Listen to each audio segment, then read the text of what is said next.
భారత రాజ్యాంగంలో మొట్టమొదటిసారి ఎస్సీ ఎస్టీలకి రిజర్వేషన్ కల్పించారు డాక్టర్ బిఆర్ అంబేద్కర్ గారు. అలాగే రాజశేఖర రెడ్డి గారు ముఖ్యమంత్రిగా ఉన్నప్పుడు భారతదేశంలో మొట్టమొదటిసారి మైనారిటీలకి 4% రిజర్వేషన్ ఇచ్చారు.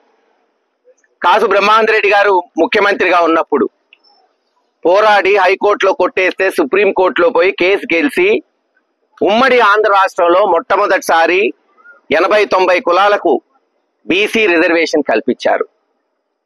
ఈ మహానుభావులంతా కల్పించింది దేనికి? అట్టడిగిన వర్గాల్లో కూడా తెలివితేటలు ఉన్నాయి, కష్టపడే గుణం ఉంది, బ్రహ్మాండంగా వాళ్ళు చదువుకుంటే రాణిస్తారు, ఉద్యోగాలు వస్తాయి, తద్వారా ఈ దేశం బాగుపడుతుంది. దేశంలో ఏదో ఒక 10% 20% డబ్బులు సంపాదిస్తే గొప్ప కాదు. అట్టడిగిన పేదవాడు కూడా చదువుకొని తన కాళ్ళ మీద తన నిలబడి ఉద్యోగమో వ్యాపారమో చేసుకుంటూ ఒక నాగరికత సమాజంలో ముందుకు రావాలని రిజర్వేషన్స్ తీసుకొచ్చారు. కానీ 2007 వరకు మీరు గమనించండి, ఎంతవరకు రిజర్వేషన్ సత్ఫలితాలు ఇచ్చినాయి, చాలా మటుకు ఇచ్చినాయి. కానీ ఇంకా అనేక మంది రాష్ట్రంలో డబ్బు లేదని చదువు ఆపేసిన వాళ్ళు ఎంతో మంది ఉన్నారు. బీసీలు, ఎస్సీలు, ఎస్టీలు, మైనారిటీలు, అగ్రకులాల్లో కూడా వెనుకబడిన వాళ్ళు ఉన్నారు. కేవలం ఏంటి? తెలివితేటలు లేక కాదు, కష్టపడే గుణం లేక కాదు, చదువుకునే నేర్పరితనం లేక కాదు, డబ్బు లేక పాపం. అందుకే ఆ రోజు రాజశేఖర రెడ్డి గారు భారతదేశంలో మొట్టమొదటిసారి ఫీజు రీఎంబర్స్మెంట్ పథకం తీసుకొచ్చాడు. ఎవరైనా సరే అట్టడిగిన వర్గాలు డబ్బు లేదని చదువు ఆపుకోవద్దు, నేను చదివిస్తాను. అది ఇంజనీరింగ్ విద్య, డిగ్రీనా, ఫార్మసీనా, మెడికలా, నర్సింగా, మీ ఇష్టం వచ్చింది చదువుకోండి, ఒక అన్ననవుతాను, ఒక తండ్రినవుతాను ప్రతి ఇంట్లో అని ఫీజు రీఎంబర్స్మెంట్ పథకం మొట్టమొదటిసారి భారతదేశంలో ఉమ్మడి ఆంధ్ర రాష్ట్రంలో ప్రవేశపెట్టిన మహానాయకుడు రాజశేఖర రెడ్డి గారు. సరే, చంద్రబాబు నాయుడు గారు వచ్చారు, గతంలో దాన్ని తుంగలో దొక్కాడు 14 నుంచి 19. మళ్ళీ జగన్మోహన్ రెడ్డి గారు వచ్చి ఏం చేశాడు? ఎంత ఫీజులైనా సరే, చంద్రబాబు నాయుడు గారు ఉన్నప్పుడు ఇంజనీరింగ్ కాలేజీలో 60-70 వేలు ఉంటే 30,000 ఇచ్చేవాడు. కానీ జగన్మోహన్ రెడ్డి గారు అలా చేయలా. ఎంత ఫీజు అయినా సరే తానే కట్టేటట్టు కొన్ని వేల కోట్ల ఇచ్చి ఆ రోజున మరి వసతి దీవెన కింద కన్నా విద్యా దీవెన కింద హాస్టల్ ఫీజులు కూడా ఇచ్చి చివరికి 10 కిలోమీటర్ల దూరం పట్టణాలు ఉంటే వాళ్ళకు కూడా డబ్బులు ఇచ్చి చదివించాడు. అందుకే చూస్తున్నాం బ్రహ్మాండంగా ఈరోజు ఆంధ్ర రాష్ట్రం విద్యలో ముందుకు పోయింది.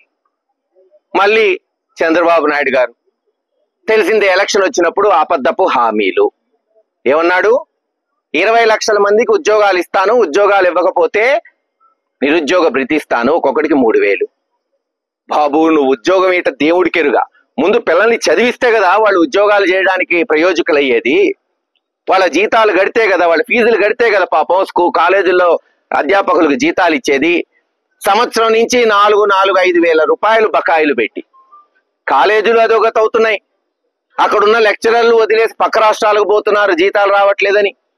చివరికి పిల్లల్నేమో డిమాండ్ చేసి టీసీలు ఇవ్వకుండా వాళ్ళేమో డబ్బులు కట్టుకోలేక 3వ సంవత్సరంలో, 4వ సంవత్సరంలో, 2వ సంవత్సరంలో మా కర్మ ఇంతేరా, హాయిగా రాజశేఖర రెడ్డి గారు బతికున్నా, జగన్మోహన్ రెడ్డి గారు కొనసాగిన బ్రహ్మాండంగా డిగ్రీలు వచ్చాయి, ఉద్యోగాలకు పోటీ పడేవాళ్ళమని. నాకు అనుమానం ఉంది, ఆయన ఎటు ఒక అబద్ధం చెప్పాడు, 20 లక్షల ఉద్యోగాలు ఇప్పిస్తాను. అది అయ్యేది కాదు, సచ్చేది కాదు, అందరికీ తెలుసు. ఇప్పుడు పచ్చగాడిని అడిగినా చెప్తారు. అందుకని ఫీజు రీఎంబర్స్మెంట్ ఆపేస్తే ఎటు పాపం ఈ ఎస్సీ, ఎస్టీ, బీసీ, మైనారిటీ వర్గాల్లో అగ్రకులంలో డబ్బు లేని వాళ్ళు ఎటు చదువుకోరు, ఉద్యోగం అడగరుగా. ఇంకా చదవనోడు ఉద్యోగం అడగడు, డిగ్రీ రాదు కాబట్టి. ఇంకా అసలు ఉద్యోగం అడిగేవాడే లేకపోతే ఇంక 20 లక్షల ఉద్యోగాలు ఏముంది? ఏదో మసిపూసి మారేడుకాయ పూసి ఇప్పటికే 8 లక్షలు ఇచ్చేసాయంట. ఎవరికి ఇచ్చాడో తెలియదు. ఉద్యోగం ఇచ్చింది పవన్ కళ్యాణ్ గారికి, ఉద్యోగం వచ్చింది, డిప్యూటీ ముఖ్యమంత్రి అయ్యాడు. నారా లోకేష్ గారు మంత్రి అయ్యాడు. ఈ ప్రాంతంలో ఎవరికన్నా వచ్చిందా? కనుక్కోమనండి.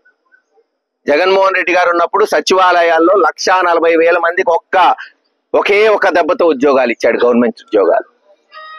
ఉద్యోగాలు లేవు, నెలకిస్తానన్న 3,000 పోయింది. అంటే ఈ సంవత్సరం 20 లక్షల డిగ్రీ చదువుకొని ఉద్యోగానికి అర్హత కలిగిన వాళ్ళకి దాదాపు 7,200 కోట్లు సుమారు అంత బకాయిలు ఉన్నాయి. ఫీజు రీఎంబర్స్మెంట్ 5,000 కోట్లు, సుమారు 4,000 నుంచి 5,000 కోట్లు. ఎప్పుడు ఇస్తాడో తెలీదు, ఏమవుతుందో తెలీదు. అదేమంటే P4 డబ్బున్న వాళ్ళంట డబ్బు లేని వాళ్ళకి ఇవ్వాలంట. ఇదో కొత్త మంత్రం, ఎవడికి తెలియదు దేశ ప్రపంచంలో పాపం. అందుకే మేము అడుగుతున్నాం, చంద్రబాబు నాయుడు గారు మీరు 50,000 కోట్లు సంపాదించారు 2 ఎకరాల నుంచి. కనీసం కుటుంబానికి 10 లక్షలు లెక్కనిస్తే ఊహించండి, 50,000 కోట్లు అంటే ఎన్ని లక్షల మంది లక్షాధికారులు చెయ్యొచ్చో మీరు ముందు ఇవ్వండి. అప్పుడు మిగతా వాళ్ళు మీ బాటలో ఫాలో అవుతారు. తాను చేసి ఇంకోటికి చెప్పమనింది ధర్మం. ధర్మం అంటే ఏంది? మనం చేయాలా.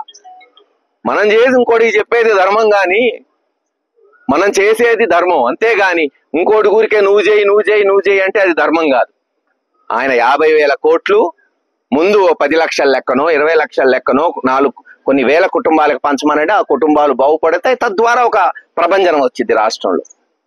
ఏది ఏమైనా ఈరోజు వైఎస్ఆర్సీపీ పార్టీ ఒకటే డిమాండ్ చేస్తుంది, వెంటనే ఫీజు రీఎంబర్స్మెంట్ బకాయిలు విడుదల చేయాలి. మీరు ఇచ్చిన హామీ 20 లక్షల మందికి ఉద్యోగాలు ఇవ్వలేదు కాబట్టి తక్షణమే వాళ్ళకి బకాయిలు పోయిన సంవత్సరం ఏదైతే 3,000 రూపాయల చొప్పున 36,000 గత సంవత్సరం రిలీజ్ చేయండి. ఈ సంవత్సరం నుంచి కూడా ప్రతి నెల 3,000 ఇవ్వాల్సిందిగా డిమాండ్ చేస్తూ ఈ రోజు కలెక్టర్ గారిని కలవటం జరిగిందని తెలియజేస్తున్నాం. ఈ రోజున రాష్ట్ర వ్యాప్తంగా జరుగుతున్నటువంటి యువజన విద్యార్థి కార్యక్రమం కలెక్టర్ ఆఫీస్ ముందు ఏర్పాటు చేయబడినటువంటి ఈ ధర్నా కార్యక్రమం అనంతరం కలెక్టర్ గారికి ఇచ్చేటువంటి మెమోరాండం కార్యక్రమంలో ఈ పల్నాడు జిల్లాకు సంబంధించినటువంటి యువజన విద్యార్థి నాయకులు ఎవరైతే ఉన్నారో శ్రీకాంత్, అదేవిధంగా విద్యార్థి నాయకులు ఆకాష్, వీళ్ళందరూ నేతృత్వాన మా మాజీ శాసనసభ్యులైనటువంటి మహేష్ గారు ఇతర పెద్దలందరితో కూడా రావటం జరిగింది. ముఖ్యంగా ఇవాళ మేము తీసుకున్నటువంటి నిర్ణయం ప్రకారంగా జగన్మోహన్ రెడ్డి గారు ఇచ్చిన పిలుపు ఏ రకంగా ఉంది అనేటువంటిది ఆలోచించుకుంటే యువజనుల్లో ముఖ్యంగా అసంతృప్తి బాగా పెరిగిపోయింది. కారణం ఒకటే, 20 లక్షల ఉద్యోగాలు ఇస్తా అన్నారు, ఒక్క ఉద్యోగం కూడా ఇవ్వాల.